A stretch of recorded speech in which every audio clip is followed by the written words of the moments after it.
her power is basically turning into a wolf. I don't want to do that anymore. I don't want people to turn into wolves. It's like the cheapest, most boring thing ever. Twilight didn't do it well. Nobody does it well.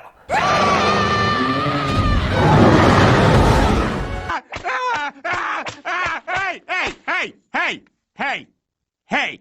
Stop it! Stop it! Okay.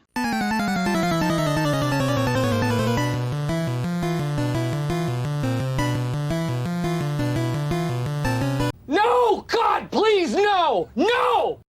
Welcome back to Torn Apart. Today we're doing something quite different, and some people might even call it weird. I wanted to do this video for quite some time, mostly because it really allows me to talk about movies in the past which have been somewhat forgotten and that no one appreciates anymore because, well, they're mostly mediocre / bad movies. And I wanted to make this video called 5 mediocre movies that definitely would get better with a remake. And I had that idea to do that with sequels as well, because sometimes you have incredibly good concepts that were just so incredibly well wasted in the first movie, and you can feel it that if they just gave it a little bit more budget and a second movie, all of the problems would just disappear like in thin air. And this is the same kind of concept. I want to look at a couple of movies and tell you how to improve them, how to remake them into better movies. Listen to me very carefully.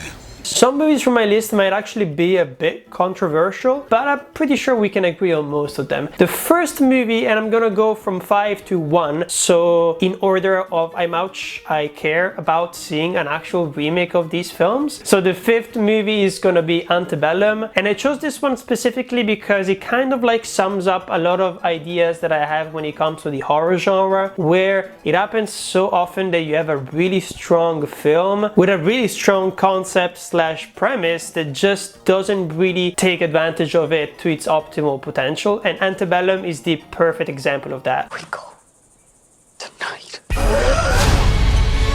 911, what is your emergency?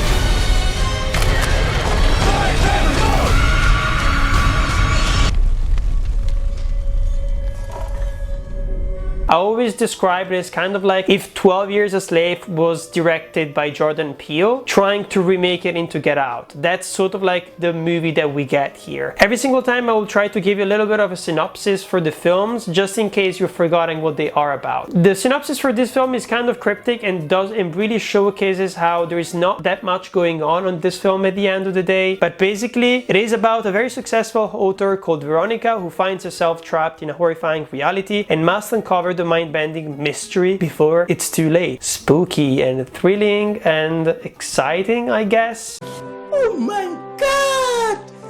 Wow! I mean, when I watched the trailer, I was like, this looks really cool. It was really riding that Get Out wave that had been set up by Jordan Peele. So trying to do like social horror movies that are not just scary, but they also say something about current society. And we had this movie here, but also the movie called The Hunt, which came out a couple of months before this one, if I'm not mistaken. And both of them are kind of like all over the place when it comes to the message that they're trying to convey. One thing that is quite common among the films that I've chosen to talk about today is that very often they are directorial debuts, and it makes a lot of sense why, at the end of the day, why the concept was not really well handled. Behind the directorial chair, we've got 2 people, and their names are Gerard Bush and Christopher Rance. We actually have an interesting cast with Janelle Monáe, Eric Land, Jenna Malone, Jack Huston, and Kiersey Clements. This is also a strong concept that is led mostly by African American people, which is not something that we can say about horror genre just in general, unless of course you look at Jordan Peele's filmography of the last few years. Jiggledy jiggledy!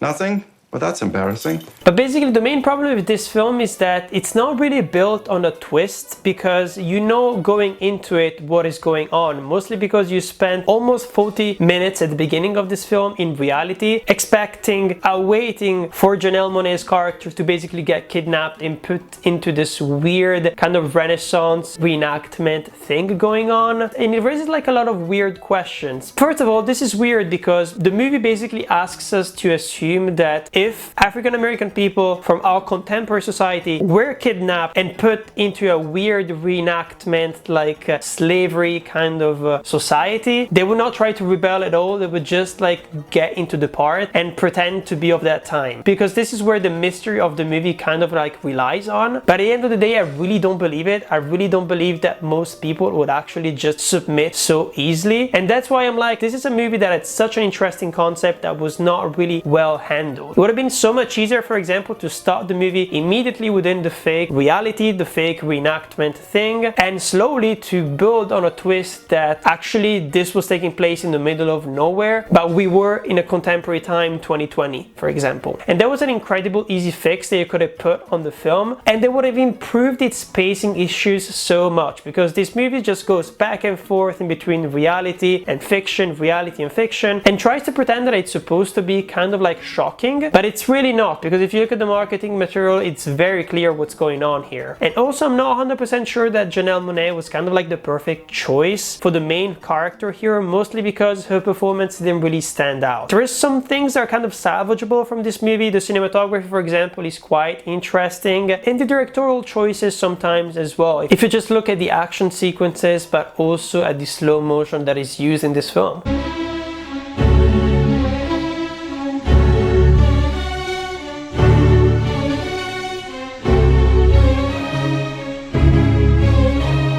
The next movie, everybody's gonna agree about this one. It's incredibly easy to agree that this movie needs to be remade, but it's probably too early right now. We need to wait at least 10 to 20 years. And I'm talking about The New Mutants.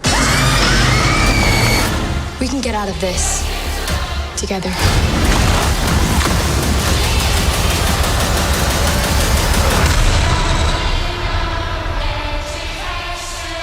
The New Mutants was in the making for so long, and I remember during the pandemic people were so curious about this film, and people were like, oh, this is gonna save like the superhero industry or whatever.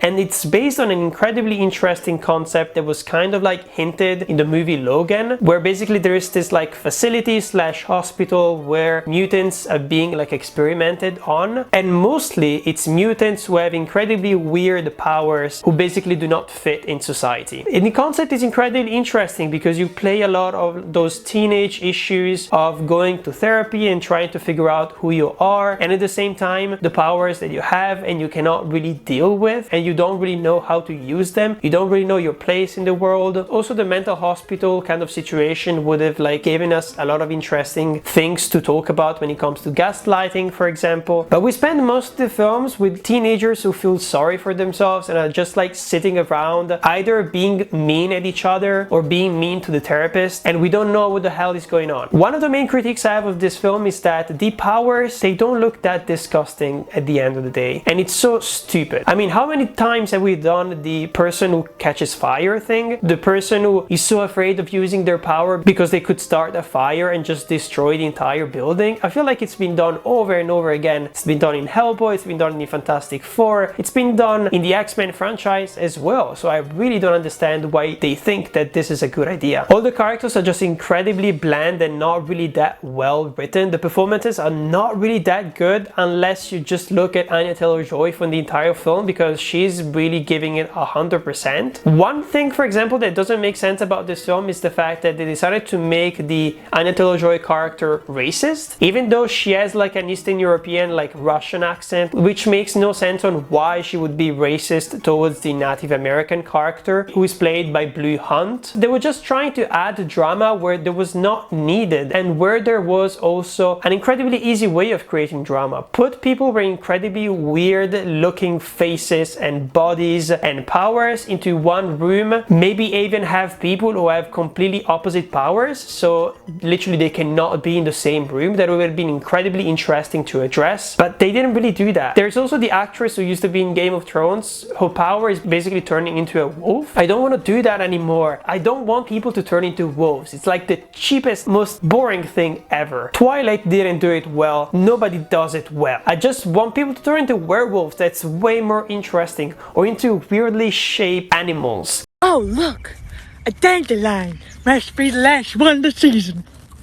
I could keep going with this film. Honestly, I could keep going, just nitpicking every single thing that didn't work for this film. And it's so sad because if you look at the special effects, they're mostly okay. If you look at the weird like monster creatures that are trying to get our main cast, they look super scary. They also completely failed at making us feel like angry at the therapist and the people who are working at this hospital, even though they're supposed to be people who are like literally torturing these mutants here. But no, we don't really have like any logical reasons on why they're actually bad, besides the fact that they're keeping them there, which makes sense because they seem to be incredibly shitty people who would end up like killing a lot of people randomly. But the thing is, it makes a lot of sense why this movie didn't work out, and it's not only due to producers and execs kind of like meddling and trying to kind of make a mess of a movie like they did with Josh Trank's Fantastic Four, for example. This movie is directed by Josh Boone, who is the director of The Fault in Our Stars. Who gave you the idea that a director like that would be good at making literally like the first X-Men mutant horror movie? Who gave you the idea? You could have put anyone. Even if Fede Alvarez might have done something way more interesting with the material. I'm pretty sure Guillermo del Toro would have been impressively good for this role as well, especially if you put mutants which have like incredibly strong physical abnormalities, because he has a way of creating a lot of empathy for these kind of characters. Anyone would have been better than Josh Boone, and that has to do with the choices, I mean, that you have to do when you're in pre-production. If you choose a director that is not suited to the role, everything is gonna turn to shit. Basically, if I had to remake this movie, I would turn everyone into teenage Cronenbergs. I would turn them into the most disgusting people you've ever seen, that it's almost like impossible for you to care about them, and that you as a viewer had to make a conscious effort to try and relate to these people even though you really do not want to relate to them.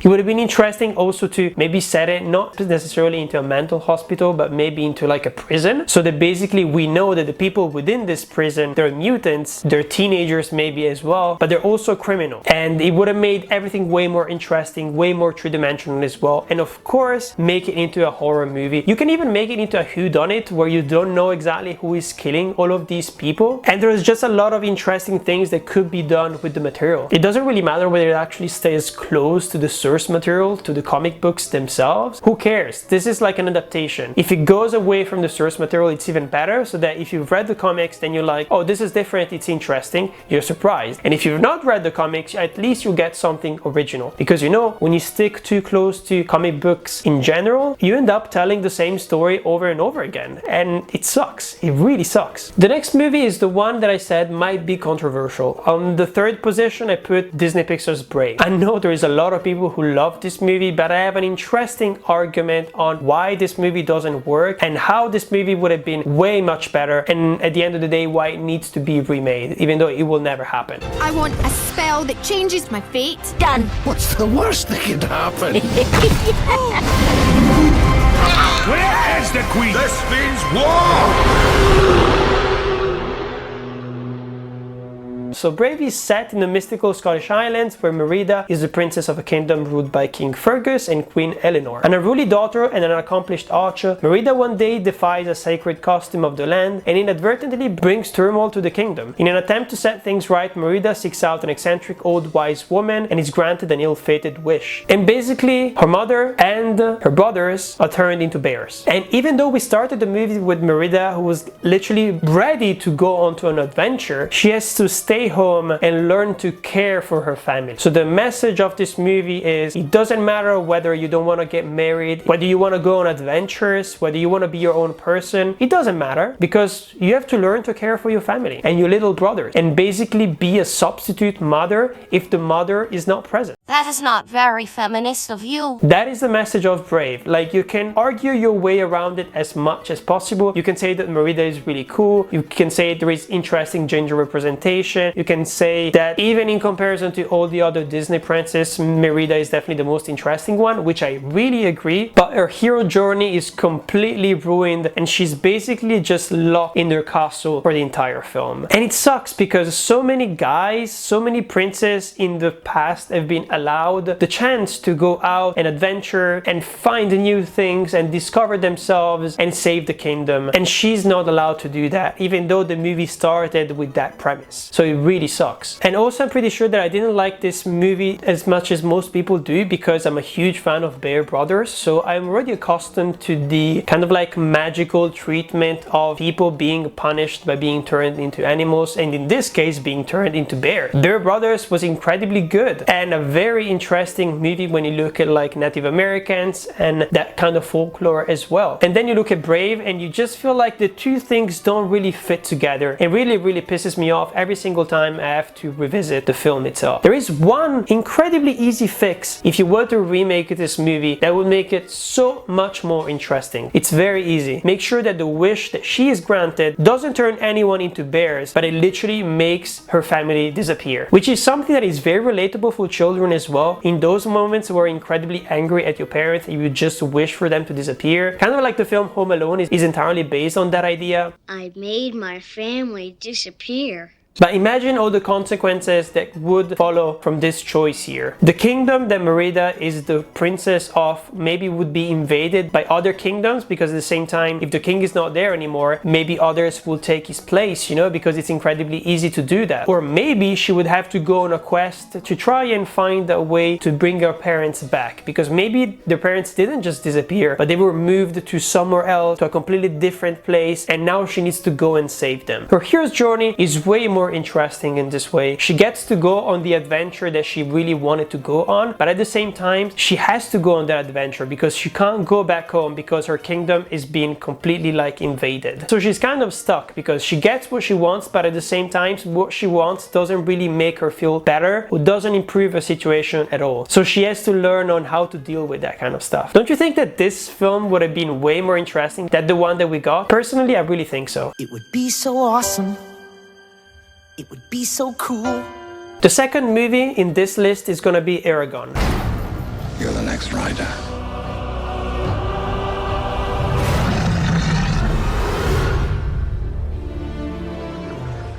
I'm not like a huge fan of the books or something, but I am a huge fantasy nerd, and when I watched Eragon when I was a child, I actually really liked it. Mostly because I liked the magic system, even though the film really has a poor way of explaining it. I really liked the links that you can create with the dragons. I also thought that Sapphira's voice was incredibly sexy. They made like the sexiest dragon ever. Like, Sapphira can fuck. You can see it in her eyes every single time that you look at her. What a weird thing to say. I'm sorry for what I said. I understand. You loved him very much. But if you look at what happened during this film, immediately you understand why it didn't work out. First of all, it's yet another directorial debut. How the hell would you give this kind of project, which is supposed to start like an entire franchise, to someone who has never directed anything before? And this guy is Steven Fangmeyer, and I've never heard his name ever again after that moment. And maybe it's related to Eragon as well, because Eragon was not really a huge success at the box office. And the thing is that this movie is really badly directed in the way that you can feel that it's borrowing from incredibly famous other things that you've ever experienced. It feels like watching Harry Potter, especially when it comes to the character dynamics. It feels like watching Lord of the Rings when it comes to all the transition shots and the feel of going into this kind of journey. But at the same time, that is it. There is no complexity and there is not enough writing to make us care about anything else going on besides the relationship in between this teenager and the dragon herself. Every single thing that the main characters say is just exposition dumps. They don't have any interesting conversations. They don't manage to relate to each other at all. The villains are so incredibly boring. It's just a bunch of angry, bold people who sort of look like bootleg versions of orcs. It's so incredibly stupid. The only person who actually looks threatening, it's the villain himself, who appears like at the end, who is riding like the shadow dragon or whatever the fuck. By the way, I completely forgot to tell you what this movie is actually about, right? So in his homeland of Alagasia, a farm boy happens upon a dragon's head, a discovery that leads him on a predestined journey where he realized he's the one person who can defend his home against an evil king. Very fantasy-like plot. It feels very generic, right, when you read something like that, but it's not generic at the end of the day, and the book is actually quite interesting. The magic system is also really cool. I remember like going around shouting Briesinger at random people and them looking at me like I was incredibly crazy.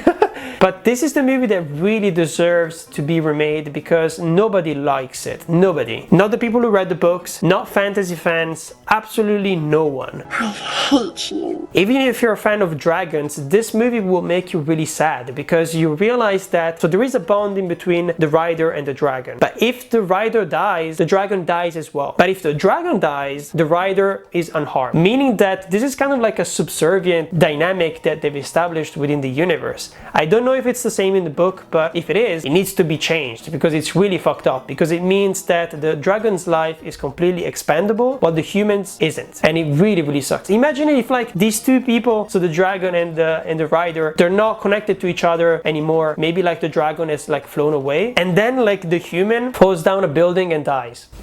And the dragon has to die as well. That's so stupid, right? That's so incredibly stupid, but that's something that could happen. Like, human life is really fragile. So yeah, there's a lot of things that need to be changed for this movie to actually work. First of all, I mean, it needs to look interesting because I think that the cinematography here is just not working at all. It's kind of like Percy Jackson as well. It has like a fantasy vibe, but like it doesn't really have the budget to look real. The costumes don't look real. The towns don't look real. Just the look of this film doesn't work at all. Unless you go to the evil people's lair and then it starts to look interesting, but everything else looks like Percy Jackson, looks like Narnia. It just looks incredibly fake. Also, I really don't like the performance of Ed Spielers. This was literally his first film, his first acting role, and you can really see that. He kind of has the personality of Anakin Skywalker's in the trilogy, so he's incredibly hot-headed. He just has incredible mood swings constantly, and you just never take him seriously, and you never take him seriously when he actually eventually becomes like a hero, grows up, and eventually like falls in love with this girl who actually looks like she's 5 to 10 years older than him, and you know that there is something wrong going on with their relationship. There is so many things that need to be improved. Did you notice that Ed Spielers is actually Reese in the latest season of You? It's weird, right? He actually delivers a really good performance in You, and he's incredibly hot. There, I'll just leave it there. What do you want? Come on your stupid fucking podcast. My number one is gonna be Van Helsing. Van Helsing is actually one of those like guilty pleasure movies that a lot of people actually enjoy because it was kind of following that trend set up by Resident Evil and Underworld as well, of sort of mixing horror and like the action genre. And with Van Helsing, it seems like it works. How do I kill him? No one knows how to kill Dracula. If you're late, run like hell. Don't be late.